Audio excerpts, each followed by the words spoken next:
Welcome to Meta Yeda with your host, Dr. Elhanan Gazit, your ultimate destination for leaders and creators.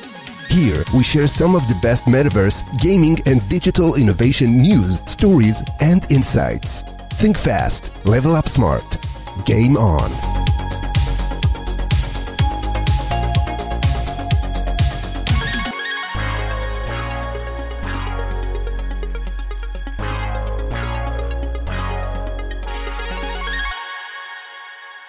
Welcome to the Deep Dive.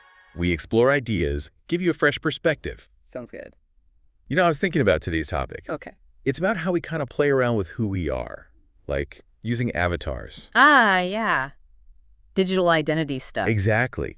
And it seems so relevant now, right? With technology everywhere. Totally. I mean, think about it. How much time do we spend online these days? So much. Yeah. And presenting ourselves, through profiles, avatars. Exactly. It raises all these questions about who we even are in that space. Like, what does it even mean for our real selves, I mean? Right.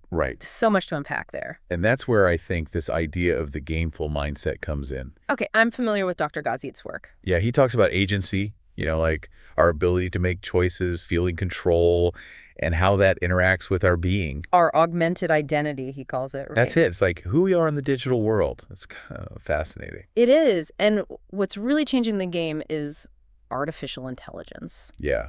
AI is a game changer for sure.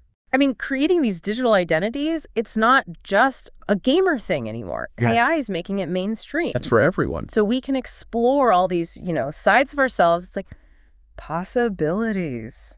So the big question, I guess, for today is how can understanding this engagement with digital identities and avatars, especially with AI, how can that help us understand ourselves better? Right. And maybe reach our full potential? Find more fulfillment? That's the big question, isn't it? And to dig into this, we've got two really interesting research studies. Oh, perfect. Lay it on me. One is from 2007, published in Games and Culture. It looked at virtual marriages in China. Virtual marriages? In those big online role-playing games. Yeah. MMORPGs.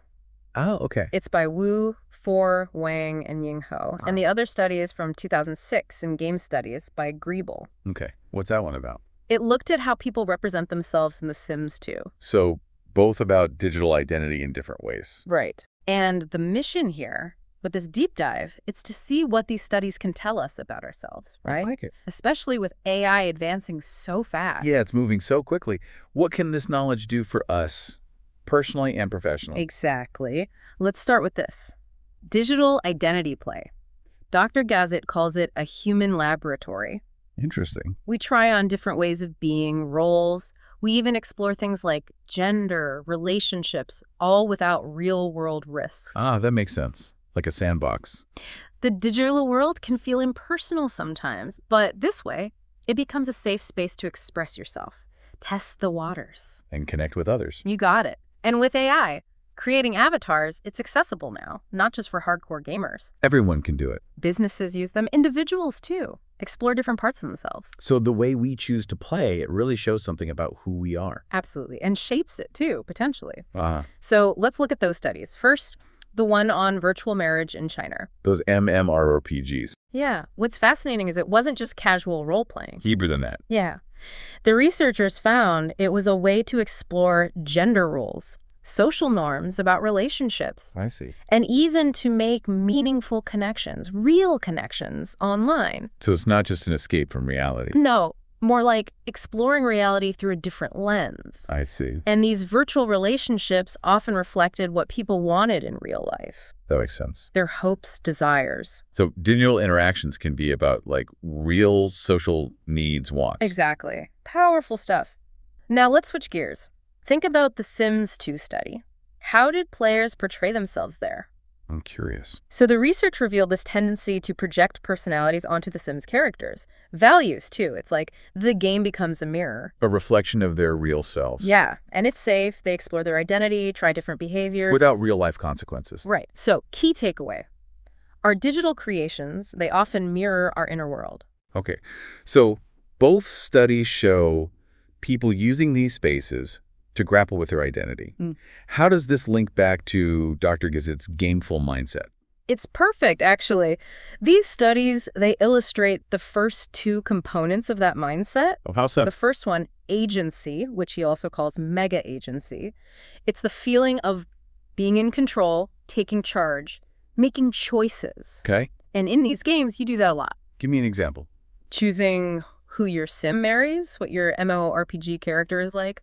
Big choices. I see. Players exercise agency. They're driving the action. Totally. Then the second component, that's being, or augmented identity. Right. Who we are online. And it's not separate from our real selves like these studies show. So there's a connection. A strong one. Choices we make for our avatars, how they look, the relationships they have, it all relates back to us. Okay, so we've got self-expression, connection, this sense of control. Yes. What are the really big takeaways from all this research? Dr. Gazit highlights 3. Perfect. Let's hear them. Number 1, identity play as a psychological mirror. A psychological mirror. What does that mean? Okay, so the research, especially with The Sims 2, found that a whopping 90% of players created characters just like themselves, like their personality, their values. Wow, that's a lot. Right. And 76% even made Sims of the same gender. That's huge. It means our online identities are very much tied to who we are offline. So it's not just a random character you create. Not at all. It reflects core parts of you. And because it's a game, there's that safety net. Right. Explore life paths, relationships, values, no real-world risks. Low stakes. Exactly. So for example, imagine someone who's afraid of commitment in real life. Okay. In The Sims. They might try a long-term relationship with their sim. It's a simulation. And they see the ups, the downs, how their choices affect their sim's happiness. It can give them insight into their own patterns. And maybe why they're afraid of commitment. Exactly. Virtual experiences can shed light on real-world stuff. Interesting. That's the first big takeaway. Second one is a sense of control and security in a chaotic world. Okay, I like the sound of that. Games, especially these immersive ones like Final Fantasy World of Warcraft, they give you so much control. Like what? You design your character, how they look, you choose quests, who to team up with. Yeah. You're in charge. And that can be empowering, especially when the real world feels crazy. Because it's a refuge. You said it. And this control, it helps build resilience. Less feeling helpless. That's a good thing. Definitely. And that MMORPG study, it found lots of people had stronger connections in the game than in real life. More meaningful. Really? Yeah, both men and women. It shows these communities, they can be really powerful. The sense of belonging. Exactly. So think about someone with social anxiety. They might find it easier to connect online in a game. Less pressure? Right. They can build relationships at their own pace, learn those social skills, and that can carry over to the real world, too. That's great. So self-reflection, control, and connection. What's the last takeaway? The impact of the avatar industry on daily life. Okay, this is bigger than just games now. It's huge. Avatars are everywhere. I mean, I'm seeing that. The industry is predicted to be worth $50 billion by 2026. Wow. Big brands like Nike, Gucci, they're using avatars for advertising, customer service, sales. It's a whole new marketing world. Totally. And in games, the use of avatars has skyrocketed. 150% increase in the last 3 years in games like Fortnite, Roblox. So it's not slowing down. Oh, not at all. Our real and virtual selves are blending more and more. Interesting. What's an example of this? Think about how customers interact with brands online. Okay. They prefer those human-like avatars. Yeah. They build trust. It's more engaging. You feel more connected. Exactly. Now, here's a mind-blowing question from Dr. Gazit. Oh. Could an AI avatar actually seem more empathetic than a human? In sales, even giving medical advice. Really? That sounds futuristic. It does, right. But it's something to think about. Yeah. The line between science fiction and reality is blurry these days. It is. Okay, so we've got all this fascinating research. Yeah. How does it connect back to Dr. Gazit's gameful mindset formula? You know, gameful mindset times GenAI equals growth. It shows how agency and being, those core parts of the gameful mindset, they're playing out in the real world. And with AI, those elements become even more important for growth. So how do games and avatars boost our sense of agency? So agency is about being able to do what you want, make things happen. Okay. With or without an avatar. To make a bigger impact. Right. And games are great for practicing this control. Like a training ground. Exactly. You design your character, you decide their actions, their relationships. It builds that feeling of control. Okay. Specific examples. In games like Final Fantasy, World of Warcraft, you choose everything. Appearance, gender, job. You decide how they behave, who they hang out with, how they handle conflict. You even manage their money, make moral choices. It's like a whole other life you're managing. Exactly. You're constantly making choices that matter. And that builds a sense of agency that can spill over into real life. You get used to being in charge. Yes. And interestingly, the Sims 2 study showed that people who are conscientious in real life, they play the game that way too. Careful and organized. They manage their Sims' lives meticulously. It's a reflection. Fascinating. So how we handle control in a game, it might say something about how we handle it in real life. So how does this all translate to the real world? Well, when you succeed in a game, it builds your confidence. Finishing a quest, building a city, whatever your goal is. It shows you that you can achieve things, overcome challenges. You can make things happen. And that feeling, that self-efficacy, it goes beyond the game. You start to believe in yourself more. You're more likely to take risks, face challenges head on. You're more proactive. Exactly. Now let's talk about being, that augmented identity. Yeah, the online self. The research shows it's not just a random thing. More to it. It often reflects, even expands, who we are in the real world. Okay. Like in The Sims 2, players created characters similar to themselves. Personality, values, even gender. So it's not an escape, it's an expression. Exactly. And the MMORPG study, some players chose characters of a different gender on purpose to see how it felt, how people treated them differently. A new perspective. Yeah, it made them think about their own gender identity in a new light. And this whole idea of avatars as extensions of ourselves, that's driving a huge market. $50 billion, right? It's mind-blowing. People customize their avatars to reflect who they are. It's not just a game anymore. It's part of their identity. And Dr. Gazit says, in this digital age, our online identity is becoming more and more a part of our real identity. It's not a separate thing anymore. It's a way to safely explore different parts of who we are. Like a testing ground. Can you give an example of how this augmented identity can affect someone? Sure. Imagine someone who's really shy in real life, reserved, avoids strong emotions, hesitant to connect with others. Okay, I can picture that. Now, in a game, they create a character who's outgoing, expressive, a social butterfly. The opposite of themselves. And they start to see what it's like to interact that way, build relationships, be more assertive. They're stepping outside their comfort zone. Exactly. And those insights can filter back into their real life. They might be more confident in social situations. They might realize they're capable of more than they thought. That's powerful. And Dr. Gazit really emphasizes this, that sense of control we have in games. It strengthens our self-efficacy in the real world. Our belief in ourselves. When you achieve something in a game, it shows you that you can achieve things in general. Like completing a difficult task, leading a team to victory. And even just carefully managing your resources, like we saw in the Sims 2 study, can build that sense of competence. You learn how to make decisions, plan ahead. And in those MMORPGs, The online role-playing games. you're forming alliances, coming up with strategies, navigating complex social situations. All of that builds real-life skills. It's like a training simulation for the real world. Exactly.